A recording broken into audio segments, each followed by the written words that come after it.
Cafe Atlanta Ule Karing. Nah ini kita udah minta air panas tadi sama abang-abangnya. Kita mau nyobain ini deh. Bawa ini ya? Ya, minuman serbuk jahe Halia. Halia itu bahasa Acehnya ya? Ya. Kita cobain ya. Ini harganya berapa tadi deh yang kecil? Yang kecil 2.500. Yang ini berapa tadi ya? 100 gram tadi 15.000 ya kalau nggak salah. Ya ini langsung begini warnanya. Warnanya kayak ini ya, kayak jahe. Emangnya jahe? Emang jahe. Nah ini nggak perlu ditaruh gula lagi, tapi kalau misalkan agak nggak, dia kan rasanya pedas-pedas itu. Yang kurang ini bisa tambahin gula sedikit, jangan terlalu banyak juga gulanya. Segar baunya.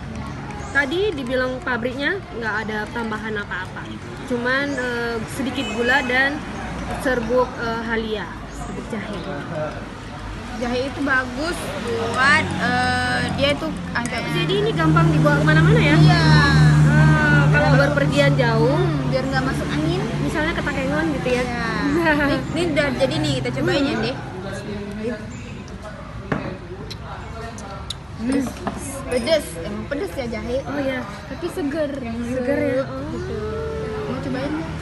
Lep anginnya ya. Iya.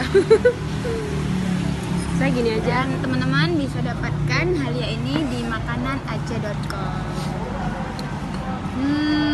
Seger.